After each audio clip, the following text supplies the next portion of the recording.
Isn't the neuralink the modern day conversion therapy? Good question. Elon Musk did indeed suggest, with no evidence or backing at all, that the neuralink that just recently got approved for human study could cure autism. Now, could it do this? No.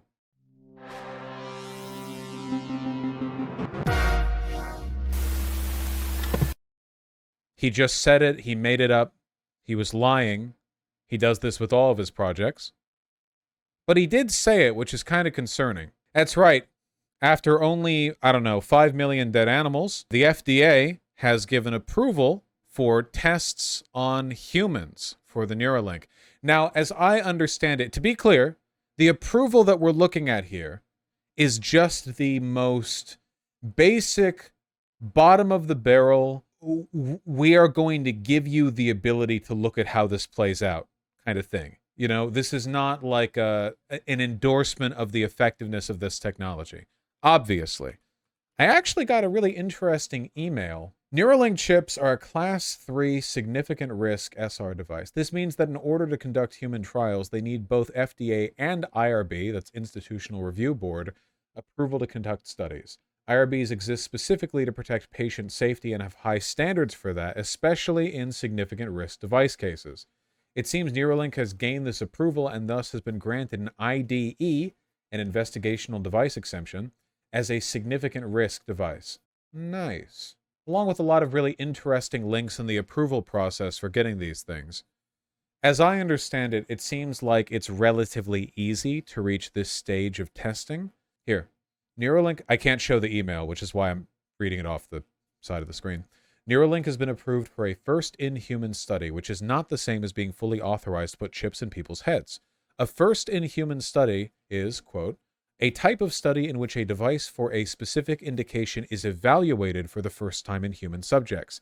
These are considered the same phase, or early feasibility vis-a-vis animal trials. Early feasibility studies based on less non-clinical data. Early feasibility studies only appropriate when additional non-clinical testing would not provide the info needed to advance the development process.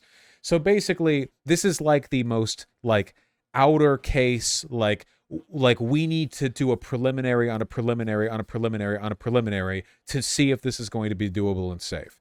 Now, the reason why I think it's important to indicate this is because I know a lot of people were kind of dismayed when they saw that the Elon Musk brain chip, like, oh, it got FDA approval. Oh my God, it's all happening. However, in the United States, we actually do have really, really, really strong protections for people who are tested, okay? It's not like animal testing where you're given a much wider range of potential expendability. With human testing, this is a big, big, big deal. In fact, a death in human testing would, in most likely, as I understand it, it would shut down everything. A death in human testing, that'd be like it, you know? So these chips aren't being put in human brains right now or anything like that. It's just a matter of involving humans in the testing, which can mean a lot of things. Like, I don't know, maybe they're going to try to hook the chip up to a different part of the body, or test, hey, if it's under your skin for X time, does it do bad, does it get rejected? That kind of stuff. I'm not a doctor. I'm not any of the many medical fields that overlap with what's being done here. Why doesn't Elon test it on himself first? Because he's not Tony Stark, who did do that. Here's an example of someone doing good work with this emerging technology. Yeah, I want to be clear, by the way, okay? I don't actually have anything fundamentally against brain implants. Our brains are very complicated, and we don't fully understand how they work, but we do understand a good amount of how they work, and we know that a lot of the problems that humans have come down to brain dysfunction that is theoretically fixable in the same way that a broken arm or leg might be. An imbalance in electrical stimulation in the right or wrong place could potentially do a lot of good. Sometimes the problems with our brains are shockingly physical when you read up on them. You know what I mean? And if running a more direct electrical current in between the brain and, say, yeah, your spine could do something good, then hey, that's fantastic. This was from how long ago? 5 days ago. That is fantastic. I love seeing good medical news. Like new medical tech. I love seeing it. He was paralyzed in a cycling accident 12 years ago. The electronic implants wirelessly transmit his thoughts to his legs and feet via second implant to spine. That's crazy. Isn't that insane? I mean, think about it, right? Like, everything that our bodies and muscles do, it literally is information encoded in electrical signals, right? In a lot of ways, it's not that different from, like, I don't know, analog television sets, right? Where a beam of electricity would be decoded as, like, fluctuations in a wave of electromagnetism bent by magnets. I mean, at the end of the day, the info is contained in the electricity. So just move it from one point to another, and you kind of, that's really, really cool. That's extremely cool. The system is still at an experimental stage, but a leading UK spinal charity called it very encouraging. I feel like a toddler learning to walk again. Or he's British, so I feel like a toddler learning to walk again. I gave him a respectful accent there. Mr. Oscombe told the BBC he can now also stand and climb stairs. Wow. There's a video of it? Well, I want to see that video. Where's the video then, huh? You say there's a... Oh. The most surprising thing, I think, happened He's after Dutch? 2 days. Ew. Within 5 to 10 minutes, I could control my hips. The brain implant picked up what I was doing with my hips, so that was like the best outcome, I think, for everyone. It was a long journey, but at the end, I can really build functional things from it. Training 10 years to stand up with a friend, having a beer. And that's something I think people don't realize. Genuinely remarkable. Is it going to improve, or is it limited to that movement? Well, it will improve with time, but also this is like the breaking edge of the technology. There are implants, Rilo. There's like multiple bits to it. Yeah, no, it is pretty amazing. It'll only get better. It's very doable. And I do consider myself a transhumanist. I mean, first of all, we all are, right? At least most of us. That's one. Second of all, while sometimes people think I'm like anti-future or whatever because I hate AI art, but fundamentally, like, this is about personhood. Humans are people. Machines right now aren't. If we change what we are and who we are, I think it's a great thing, I just want to make sure it's done with the right incentives. So I don't want a transhumanist future where, just to run an example by everyone, a megalomaniacal, egotistical billionaire is using neurochips as a way of sort of cultivating work-specific skills in ways that don't enrich the human experience, or, giving people like shoddy pieces of shit that end up being accepted as a tech standard, so it's more difficult to get a job without an augmentation. Just hypothetically. So the problem with Elon Musk over here, in addition to the fact that he has, for some reason, said that it will cure autism, which is just a wildly stupid thing to say, is that he wants to... Of course, Elon doesn't give a shit about fixing disabilities or whatever. What Elon wants is for your life to be like a video game, or whatever the fuck that TikTok is, all right? He wants you to have bleep bloop symbols in front. He wants like a generic cyberpunk aesthetic because he has no imagination and no idea how the technology actually works. He basically wants you to have like an iPhone in your brain. And while I can't deny that having an iPhone in my brain, if it was seamlessly merged, would be pretty cool, I want to make it clear that the working brain chip that we just saw with that guy who was able to walk again, all that did was use implants to take an electrical signal sent from the brain, copy it, and wirelessly broadcast it down to the base of the spine. Now, all that's doing is taking an existing electrical signal, copy, transfer. We can do that.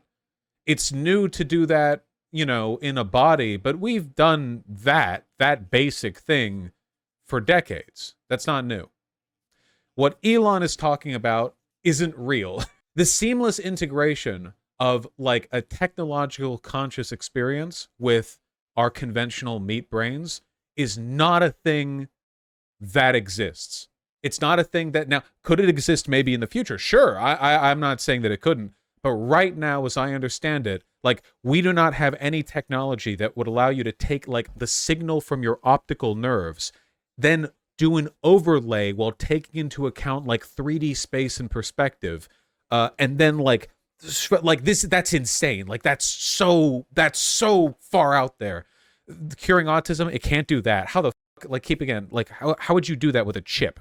Cure autism? What? Like these things, you have to understand, like, what can this tech do? It can do a lot of things. Potentially in the future, it could do a lot more. Right now, this is sci-fi jibber jabber. This is not real. Also, integrating the way your brain works now with like a technological component to have like a tech brain in portion, that makes about as much sense as adding a portion of a human meat brain to a computer and expecting the computer to develop feelings. It makes no sense. Like, that is just not a thing we can do right now. As much as I think it would be great if it was possible to have a portion of our memory that was mechanical, so that you could like, because you know how like our brains are super complicated, but we forget stuff all the time. Meanwhile, a notepad on 6 kilobytes of data can like encode a ton of text. You know what I mean? That'd be pretty nice to have in my head. 10 kilobytes of text data? Oh my God, I'd never forget anything again. But that just very simple. But what I just talked about right there, that's sci-fi.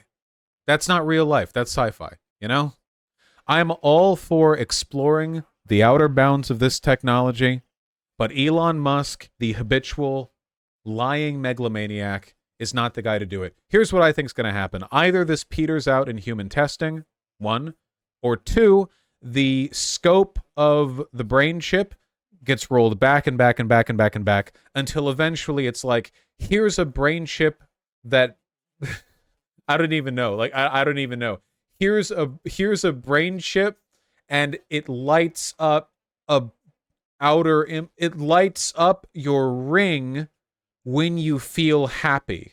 That's what I'm calling it. Like that. There we go. Yeah, like it's like a mood ring, but it's straight from your brain. Hey, somebody linked a video of a monkey controlling an arm with an implant. Can somebody show me that again, please? I didn't click the link in time. Oh, this was linked at the bottom as well. Monkey uses brain control to control prosthetic arm. This is from 15 years ago. I'm going to mute this so I can talk over it. Whoa. Pride wires? So an explanation of this is that we have an imperfect but general understanding of how electrical signals from our brain correspond to what muscles our arms move. It's relatively simple to understand because you can wire up a person's brain so you can read the electrical signals. Hey, lift your right arm like that, and well, what lights up in your brain, right? So you take a read of what electrical signals correspond to what basic body movements, and then you have a chip in the brain that, well, when it detects those, it sends the appropriate signal, or copies the signal, sends it to the robot arm, and has that transcribe it. This is relatively old tech. I mean, again, this video is 15 years old, but what you can see here, I think this is external EEG readings, non-invasive. Yeah, it could be done without a direct chip implant. That's true. Why the monkey? Because we do our testing on other animals before humans. Also, the monkey's not being hurt right now, I don't think. I mean, it's just, did they cut its arm off? Did they cut its arm off? I think, isn't he just restrained? It's just restrained. He's in the box because the monkey wants to move its arm, but now it's kind of like doing it because the monkey's smart enough to realize that it's controlling this. I think it's just restrained. I think that's the end of its arm right there. We're all monkeys in boxes. True. Oh, the monkey's controlling it? Yeah, literally, it's contained in a box, and the monkey has recognized that it is controlling the arm. Like, look, it grabbed the food and brought it to its own mouth. Isn't that really cool? I don't think this is a sad thing. I think that's really cool. I hope the monkey's had a nice life. I mean, that's really neat. It's now, yeah. Why does it look like CGI? It's because of the way the arm looks. I know what you mean. Robotic arm controlled by the mind. Oh yeah, this will be copyright. I think I've actually seen this. Yeah, the reason I'm going through this stuff, which I consider to be really positive, is I just don't want people to get the feeling that I'm down on this technology in general. I'm not. I'm actually really, really, really positive on it. I just don't like Elon Musk. A lot of it's proprietary, Raiders. And keep in mind, we're also looking at like externally connected arms as well. Aren't there people right now who have working mechanical arms that have that electronic? Oh, holy shit, yeah. Fully Cooley poster spotted. Hello. That's how you know it's based. Yo! Is that a reference to a 23-year-old anime that I saw in high school and decided to dedicate the rest of my life to? Is that... hold on, let me see. Robotic arm grip electrical. Prosthetic. Just one more. Here we go.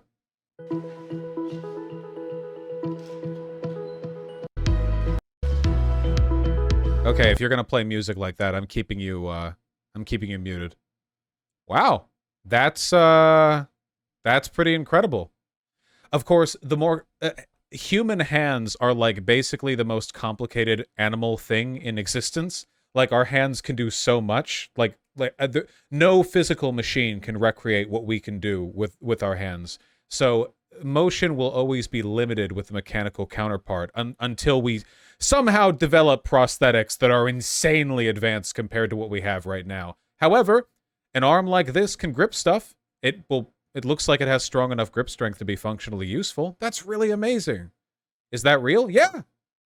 No, like this gets talked about like controlled by the mind because that is what's happening. The electrical signal runs through your nerves all the way down to the point where your arm stops. And at the end of your arm, there's a... Does it show with her? Let's see. Does it show before she puts this on? There's presumably some kind of connector inside of this base part that she puts on that probably reads the signals over the skin. The nerve signals make it to here, get translated into the workable by the machine. It's EMG, not BCI. Oh, yeah. So a sensor, a little sensor pad. And then it works. Wasn't she controlling it with her phone? No, she was showing that she could, that it could be used by the phone. But she's not using it with the phone here. The phone thing was calibrating? Ah, that makes sense. Yes, calibrating, that makes sense. Imagine a prosthetic app, or a prosthetic that could work for people who have lost their arms from the elbow down, and all you would need to do is download an iPhone app that would allow you to calibrate the electrical signals. So you could be thinking like move down index finger and then like hit index finger. Like that's what I'm doing right now. Middle finger, da-da-da-da-da. And then maybe after like, I don't know, 20 minutes of finagling, you have kind of a working arm. How can the human brain signals send to the hand faster? I don't think they can.